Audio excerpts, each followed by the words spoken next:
think it was my 13th birthday, a fella took me down to the stables to have a look at the horse, and that's when I fell for horses and started working with trotters at the age of 13 on the weekends and school holidays, and then I eventuated to race horses at Flemington. But my father wouldn't allow me to be an apprentice. He wanted me to go to Camperdown in Victoria, the Western District. His mate had horses with a fellow called Vic Maloney, and that's where I ended up going. I left home when I was 14, so I've been with horses all my life since. I come out of my time and I got a bit heavy, and a fella called Peter Homan, who used to be at Warrnambool, he was up here training. And actually Nifty Wilson said, why don't you get Peter Ring and go up there where, weather's good, you probably lose a bit of weight. And so I did, and I've spent 20 years here and had a lot of success, and yeah, I was very happy I did. Then I had a bad fall here, and that was the end of my career. And I went back to Melbourne and went to foreman for Gerald Ryan. I went to Mayfield Smith, Graham Rogerson, until Lloyd approached me and I took the job there, and I was there for 12 years with Lloyd. It cost $1.5 million a month to run the place.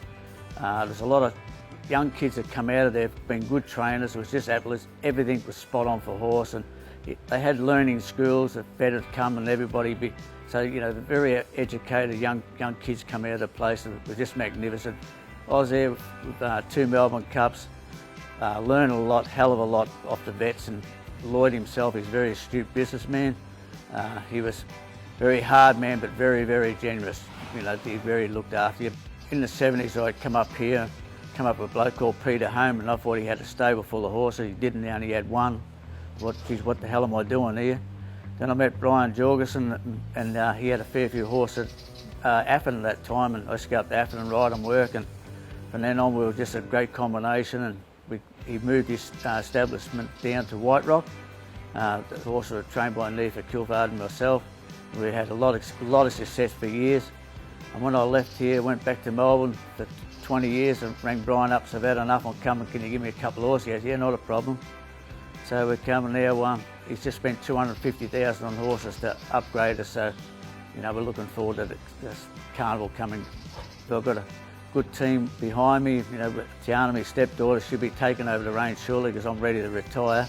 But it's a family business, we all work together, and it's very good. But the quality of the horse we've got at the moment is very good. Like, there's a couple here now, not carnival horses. I'll go to paddock, and we've got 5 sitting out in the paddock ready to come in, so I'm looking forward to it actually. Duke's, he's probably the dearest one we bought, and paid $10,000 for him. He come over from Ireland, he was a winner in Ireland, and Liam Howie, the assistant trainer there, rang me up and said, this horse goes good, Lloyd wants to sell him. He said, but he's cooked in the brain, you've got to try and work his brain back out, which we have. Like, he's only been in the sprinters because he can stay, and we're very happy to have him in the stables. And Jur's the leader, 300 to go, a length in front of Chavot, 2 lengths in 10th Focus, then came Monkey Magic, Mystic Eyes, Miss the leader, and perhaps it's Jur in front but getting a bit wobbly. On the outside, Chavot's almost level, Mystic Eyes running on strongly, but Chavot on the outside and on the inside Jur. Jur and Chavot, they come to the line. I think Jur kicked and won. He's going actually terrific. That's the race we're looking forward to being in, but he pulled up a bit scratchy this morning, so I don't think I'll run him because I've got a bit of future for the horse because he can stay, and he's only been sprinting, which Liam Howe, the assistant trainer in Melbourne, couldn't believe that I got him sprinting and going so well, so there's plenty of time for him. Voltag is a dream to have in the stable. She's got a lot of problems, but we work them out, and this probably be her last year she'll go to stud, and, but she's, for $1,000 we pay for our Facebook. She won nearly 90,000 now, so she's a dream to have around.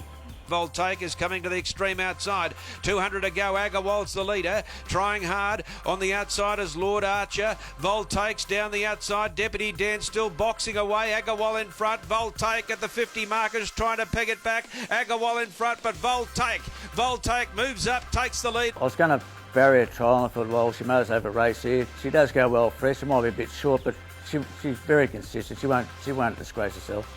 And actually she galloped really well yesterday morning on the course proper, so I'm really happy with her.